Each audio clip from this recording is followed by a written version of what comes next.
سیقول ان قریب کہیں گے السفہاء نادان بے وقوف من الناس لوگوں میں سے ما کس نے واللہم پھیر دیا انہیں عن قبلتہم ان کے قبلے سے التی وہ جو کانو تھے وہ علیہا اس پر قل کہہ دیجئے للہ اللہ ہی کے لیے ہیں المشرق مشرق والمغرب اور مغرب یہدی وہ ہدایت دیتا ہے من جسے یشاء وہ چاہتا ہے الی طرف صراط راستے مستقیم سیدھے کے.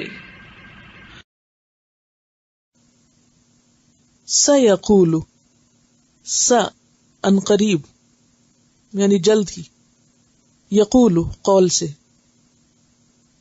ان قریب کہیں گے. کون کہیں گے؟ السفہاء بے وقوف. سفہاء جمع ہے سفیہ کی، مصدر ہے سفاہت، روٹ ہے سین فے ہے، بے وقوف لوگ. تو بے وقوفی کے پیچھے کیا ریزن ہوتی ہے؟ کوئی بے وقوف کیوں ہوتا ہے، کب ہوتا ہے؟ جی ہاں، یا تو کوئی شخص احمق ہوتا ہے لا علمی کی وجہ سے، اور یا پھر کم عقلی کی وجہ سے. یعنی علم اور عقل کی کمی جنم دیتی ہے حماقتوں کو، اور حماقت جنم دیتی ہے کس چیز کو؟ غلط رویوں کو. احمق ہونا کا مطلب کیا ہے؟ ناسمجھ ہونا. اور جو ناسمجھ ہوتا ہے وہ کبھی بھی سمجھداری والے کام نہیں کر سکتا، وہ میچور نہیں ہوتا. اس کا جو عمل ہے وہ کم درجے کا عمل ہے، یا بیکار کام ہے، یا اس کے کام کی کوئی ویلیو نہیں. تو کون ہم میں سے یہ چاہتا ہے کہ وہ بے وقوف ہو، یا اس کو بے وقوف کے نام سے یاد کیا جائے، یا لوگ اس کو احمق سمجھیں، یا اللہ تعالی کی نظر میں وہ کم عقل ہو؟ کوئی چاہتا ہے ہم میں سے؟ کیا مومن احمق ہو سکتا ہے؟ نہیں. احمق ہونا ایک عیب کی بات ہے، شرمندگی کی بات ہے. تو کوشش کس چیز کے لیے کرنی چاہیے؟ کہ انسان حماقت سے نکلے. اچھا، احمق شخص کی علامتیں کیا ہوتی ہیں؟ یعنی بے وجہ اعتراض کرتا ہے. اعتراض کرنا، جیسے بچے ہوتے ہیں نا، کم سمجھ ہوتے ہیں، تو آپ کوئی بھی کام ضروری کر رہے ہو، یا آپ مثلاً پڑھ رہے ہیں، تو وہ کیا اعتراض کریں گے؟ آپ کیوں پڑھ رہی ہیں؟ آپ کے پڑھنے کی کیا ضرورت ہے؟ اس کو نہیں سمجھ کہ آپ کا پڑھنا کیوں ضروری. تو وہ تو بچہ ہے، تو اس لیے ہم اس کو معاف کر سکتے ہیں. لیکن کئی بڑے سمجھدار لوگ بھی جو بظاہر سمجھدار ہیں، اپنے خیال میں بڑے میچور ہیں، وہ بھی اعتراض کرتے ہیں یا نہیں؟ یعنی وہ دنیاوی اعتبار سے بڑے ہائیلی ایجوکیٹڈ لوگ ہیں، لیکن ان کو اعتراض ہے کہ آپ دین کا علم کیوں حاصل کرتے ہیں جو کہ فریضہ ہے. ہاں؟ تو ان کا اعتراض، یا کسی بھی اچھے کام پر اعتراض، یہ کیوں کر رہے ہو، وہ کیوں کر رہے ہو، ایسا کرنے والا امیچور شخص ہوتا ہے. اور چاہے دنیاوی اعتبار سے کتنا ہی پڑھا لکھا کیوں نہیں، اللہ کی نگاہ میں کیا ہے؟ وہ بے وقوف. تو بے وقوف کون ہے؟ جو اللہ کے فیصلوں پر اعتراض کرے، تقدیر پر اعتراض کرے، اللہ تعالی کے احکامات پر اعتراض کرے، دین کے احکامات کو کیا کہے، نیرو مائنڈڈنس، یا اسی طرح کے کچھ اور نام دینا. تو اس کی بنیادی وجہ کیا ہوتی ہے؟ ان کو سمجھ ہی نہیں. اچھا، سفہاء ویسے کس کو کہا گیا؟ الا انہم ہم السفہاء. کس کو کہا گیا؟ منافقین کو کہا گیا ہے. پیچھے آپ کو یاد ہے؟ منافقین کو کہا گیا نا. وہ ایمان والوں کو کیا کہتے تھے؟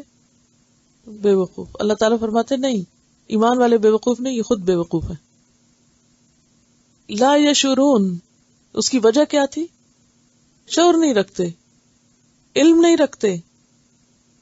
تو علم اور شعور کی کمی، علم اور عقل کی کمی انسان کو احمق بناتی ہے، اور احمق انسان اللہ رب العزت کی کتاب، اس کے احکامات اور اس کے فیصلوں پر حجت بازی کرتا ہے، اعتراض کرتا ہے. یعنی جس رب نے اتنی بڑی کائنات بنائی ہے، اسی نے یہ کتاب بھیجی، تو اس کی کتاب کے یہ احکامات کو معمولی حکم نہیں ہے. لیکن ایسا ہر دور میں ہوتا رہتا ہے، کیا کہ لوگ اعتراض کرتے ہیں. تو یہاں بھی ایک خاص قسم کے اعتراض کی طرف اشارہ ہے جو آگے آیتوں میں آئے گا. تو سیقول السفہاء من الناس، الناس لوگوں میں سے. کون لوگ؟ کون لوگ مراد ہے یہاں؟ مدینہ میں ان لوگوں کی طرف اشارہ ہے جنہیں ایک خاص فیصلے پر اعتراض ہوا تھا. منافقین اور یہود کی طرف اشارہ ہے یہاں. ما ولاہم، کس چیز نے پھیرا ان کو؟ ولا یولی، واو لام یہ، اور چونکہ آگے ان آ رہا ہے، کل بھی یہ بات ہوئی تھی نا کہ واللہ کے بعد ان آئے تو کیا معنی بنتا ہے؟ الٹ جانا، کسی چیز سے منہ موڑ لینا، یعنی اس سے رخ پھیر لینا. کس چیز نے پھیر دیا ان کو، ہٹا دیا ان کو؟ قبلتہم، ان کے قبلے سے. قبلہ کا روٹ کیا ہے؟ قاف بے لام. قبل کا کیا معنی ہوتا ہے؟ پہلے، یعنی مراد ہے سامنے، سامنے کا رخ. یعنی نماز میں جو چیز سامنے ہو وہ ہے قبلہ. اللتی، وہ جو، کانو وہ تھے، علیہا اس پر. ہاں کی ضمیر کدھر جا رہی؟ قبلے کی طرف. کون سا قبلہ؟ بیت المقدس. یہ بیت المقدس کی طرف جو تھے تو ادھر سے یہ پھر کیوں گئے؟ قل للہ المشرق، کہہ دیجئے اللہ کے لیے ہے مشرق، والمغرب، اور مغرب. تو مشرق اور مغرب دونوں اسم ظرف مکان ہے، اسم ہی ہے لیکن ظرف ہے.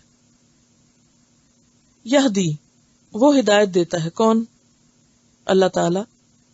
من یشاء، جس کو چاہتا ہے. الی صراط مستقیم، سیدھے رستے کی طرف.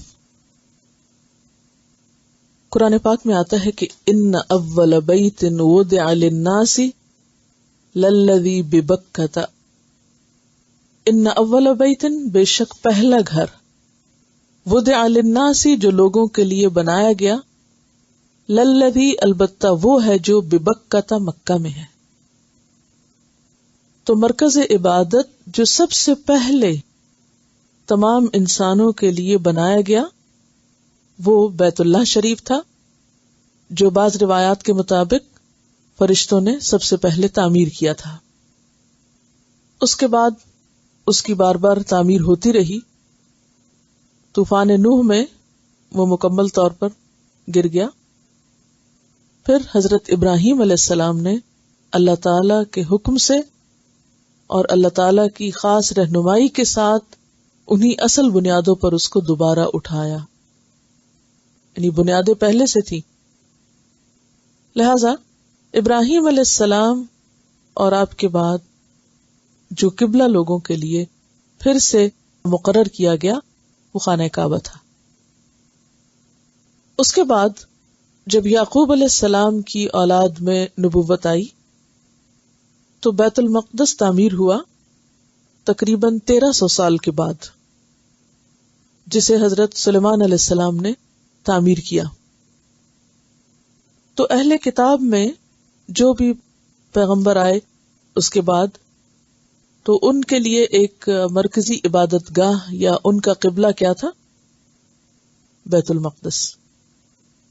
آپ صلی اللہ علیہ وسلم کا طریقہ یہ تھا کہ جن باتوں میں اللہ تعالی کی طرف سے کوئی وحی نہ آتی یا کوئی حکم نہ آتا تو آپ پچھلے انبیاء کی پیروی کرتے ہوئے وہ کام اسی طرح کرتے رہتے. لہذا آپ صلی اللہ علیہ وسلم نے مدینہ آ کر، کیونکہ مکہ میں تو یہ تھا کہ آپ خانہ کعبہ کے پاس تھے، خانہ کعبہ ہی کی طرف سب لوگ منہ کر کے عبادت کرتے، اور ویسے بھی وہاں ایسی مشکل نہیں تھی. آپ کو معلوم ہے کہ اگر خانہ کعبہ کے خاص سمت پہ کھڑے ہوں تو سامنے کعبہ بھی ہو سکتا ہے اور بیت المقدس بھی ہو سکتا ہے. لیکن جب آپ مدینہ تشریف لائے تو تقریباً 1.5 سال تک 16-17 مہینے آپ بیت المقدس کی طرف منہ کر کے نماز ادا کرتے رہے. چونکہ آپ کی نشانیوں میں سے، یعنی آخری پیغمبر کی نشانیوں میں سے ایک نشانی یہ بھی تھی کہ اس کا قبلہ بیت اللہ ہوگا.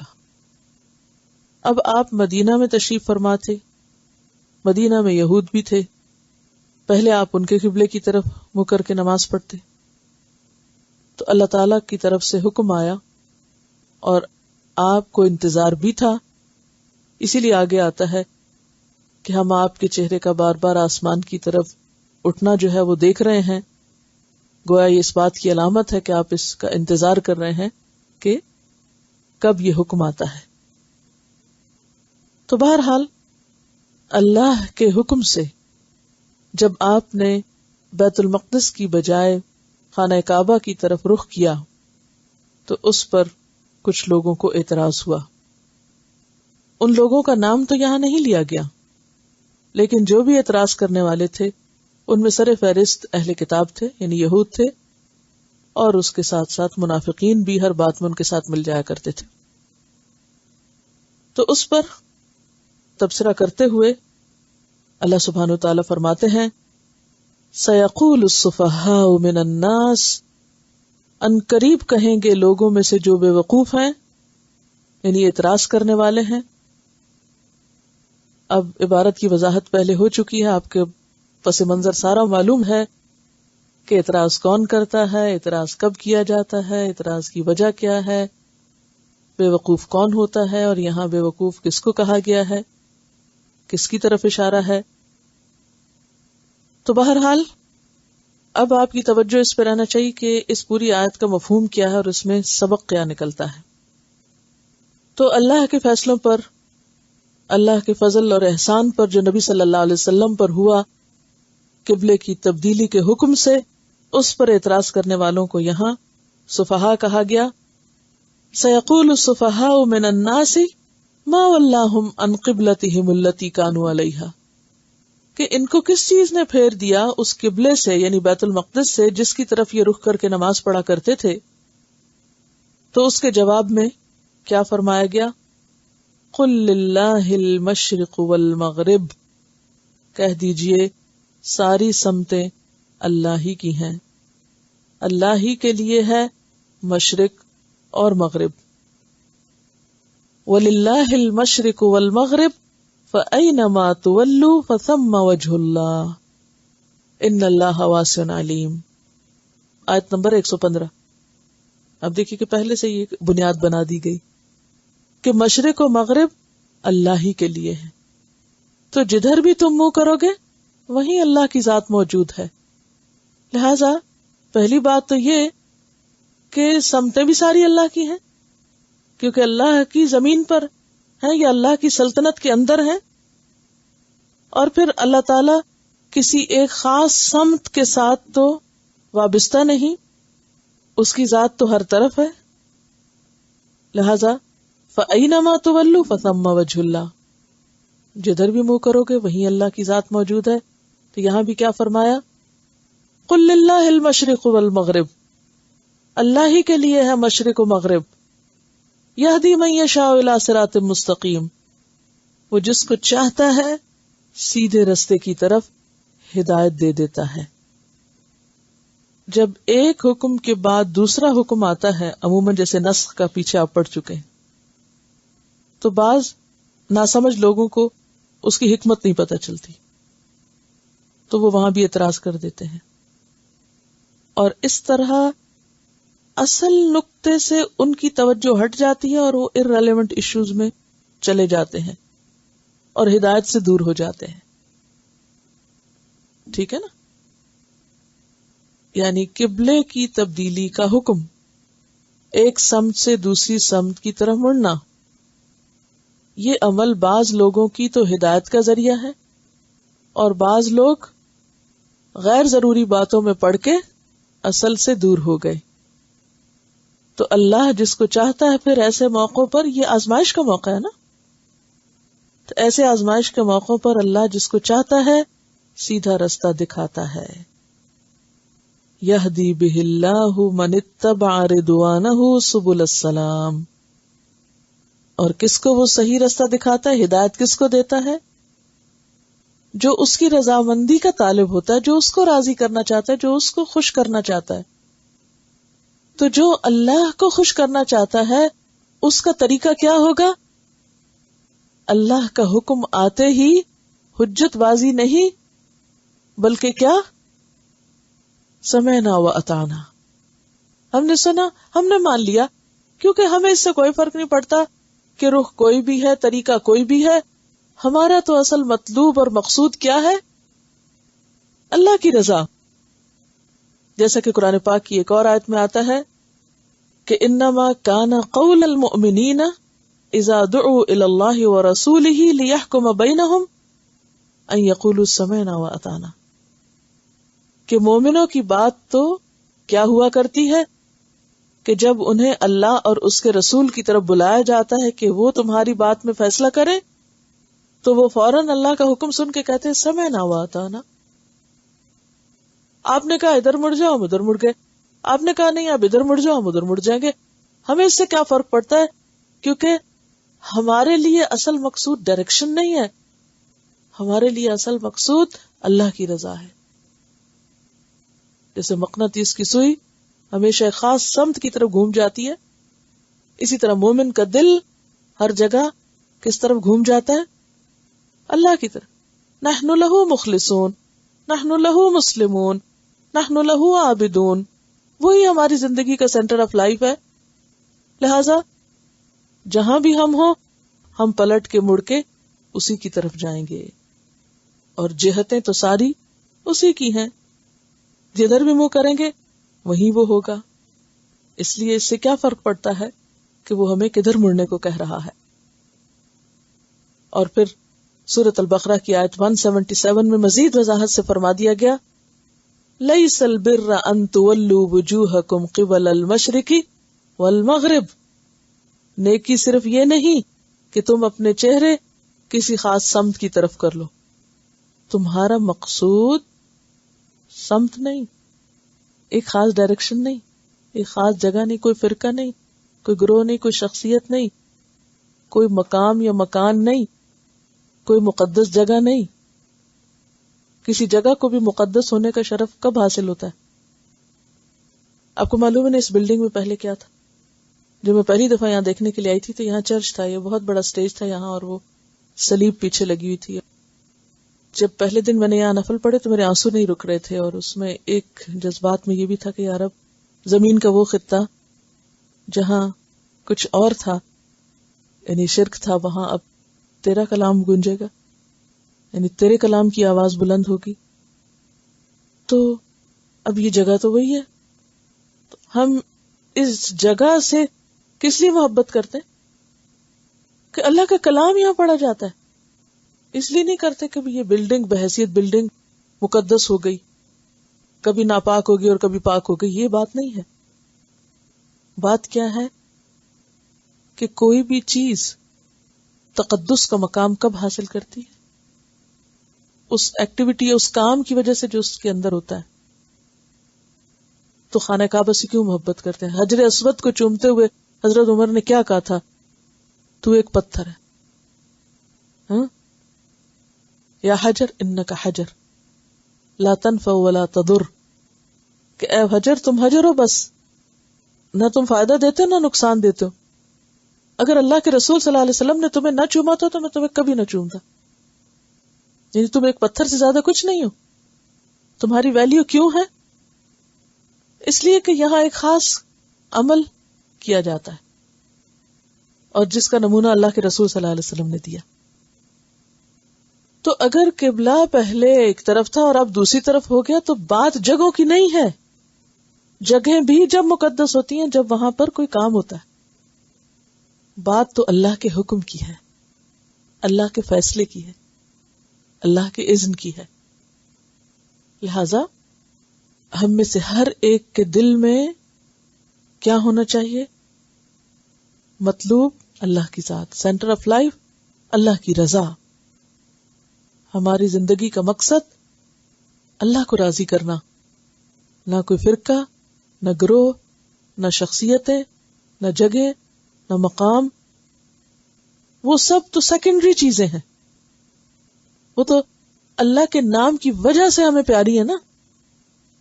یہ ایسے ہی ہے جیسے کسی انسان سے اگر آپ محبت کرتے ہیں، مثلا جو لوگ یہاں آتے ہیں قرآن پڑھنے، تو آپس میں ایک دوسرے کے ساتھ آپ کی دوستی ہے یا آپ کو دوسرے اچھے لگتے ہیں، تو آپ ان سے محبت کیوں کریں؟ مثلا میں آپ سے محبت کرتی کیوں؟ اللہ کی خاطر، کہ آپ اللہ کے راستے میں نکلے ہیں، اس راستے کے طلبگار ہیں، طالب علم ہیں، اس لیے مجھے آپ سے محبت ہے.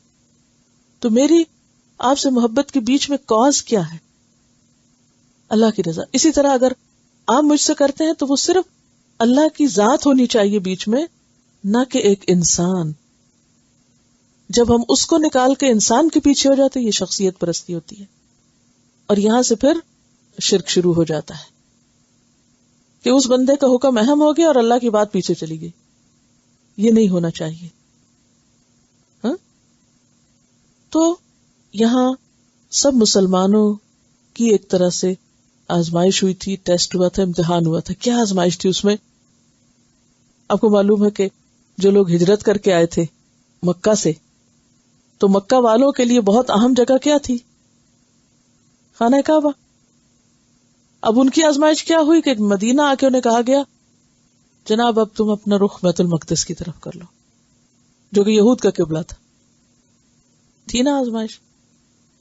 اب مدینہ میں جو لوگ رہ رہے تھے وہ اگر ادھر منہ کر کے نماز پڑھ رہے تھے پہلے، یا جو اہل کتاب میں سے مسلمان ہوئے تھے، کچھ لوگ ایسے بھی تھے نا جو یہود و نصارہ میں سے مسلمان ہوئے تھے، وہ اس کو قبلہ مانتے تھے. اب ان کی آزمائش کیا ہوئی کہ اب وہ اپنا قبلہ کعبہ کی طرف رخ کر لیں.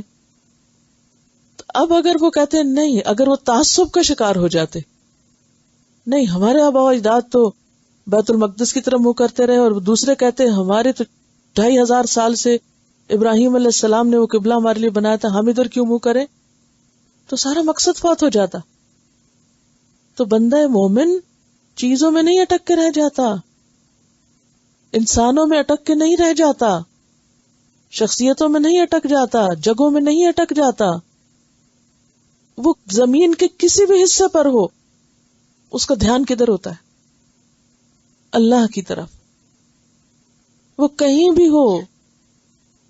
اور اس کو کیا کہتے ہیں؟ کیا ہونا؟ ربانی. یہی ہوتا ہے ربانی بننا، کہ آپ کہیں بھی ہو، آپ کی پہچان کیا ہے؟ رب کے بندے. اور آپ پہ رنگ کون سا چڑھا ہوا ہو؟ صبغت اللہ، اللہ کا رنگ، کہ لوگ آپ کو دیکھتے ہی پہچان جائیں کہ آپ اللہ والے ہیں. ربانی کا لفظی معنی کیا ہے؟ رب والے یعنی اللہ والے، جسے ہم عام زبان میں کہتے ہیں نا. لیکن ہمارے ہاں یہ لفظ کیا بن گیا ہے؟ کچھ خاص لوگوں کے لیے وہ اللہ والا ہے، جو بالکل سوچ سمجھ سے کام نہ لے، جو مجنون ہو، دیوانہ ہو، مدہوش ہو. اللہ لوگ کا ترجمہ کیا کیا جاتا ہے؟ بے سمجھ سا انسان ہے، اس کو کوئی پتہ نہیں. یعنی ہمارے معاشرے میں جس بندے کو دنیا کی ہوشیاریاں نہ آتی ہوں، جو ان کے نزدیک احمق ہو، جو ان کے نزدیک ناسمجھ ہو، تو کیا کہتے ہیں؟ اسے کیا پوچھنا، اللہ لوگ ہے، انہیں کیا پتا.